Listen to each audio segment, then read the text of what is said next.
Dans un monde où seule la performance a de l'importance, j'organise une course où 10 bactéries s'affrontent dans une course qui n'est pas comme les autres. Mettons de côté la course et prenons un peu de temps pour comprendre le sujet de ma thèse et son lien avec la course. Je travaille sur l'ESCA, une maladie de bois de la vigne causée par un champignon du nom Fomitiporia méditerranea. Appelons-le FM.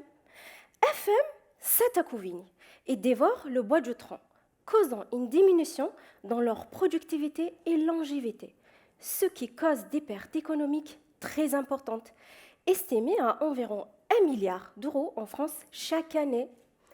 Auparavant, l'arsénite de sodium était utilisé pour le traitement de l'ESCA et il était très efficace. Elle ciblait bien le pathogène FM. Cependant, ce produit a été interdit depuis 2001 à cause de sa toxicité. Et de nos jours, aucun traitement n'est disponible contre cette maladie. Et c'est là où mon travail commence. L'objectif de ma thèse est de développer un traitement contre l'ESCA qui soit respectueux de l'environnement en utilisant des bactéries de biocontrôle. Je veux dire par biocontrôle l'utilisation de méthodes naturelles pour la protection de la vigne.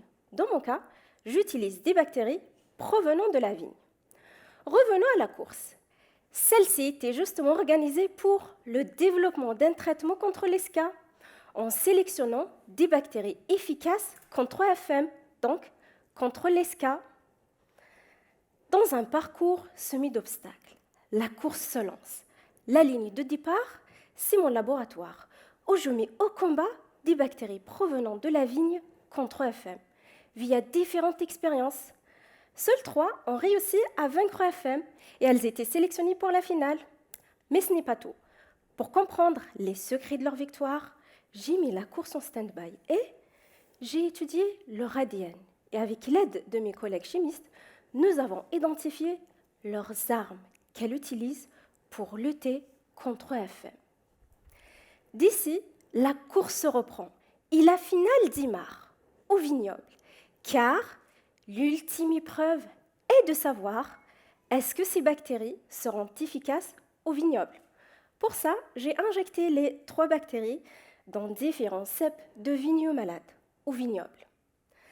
Le suspense est à son comble. Qui remportera la victoire? Pour le savoir, rejoignez-moi à la ligne d'arrivée au vignoble au mois de juillet pour la remise du prix au vainqueur de cette course qui n'est pas comme les autres.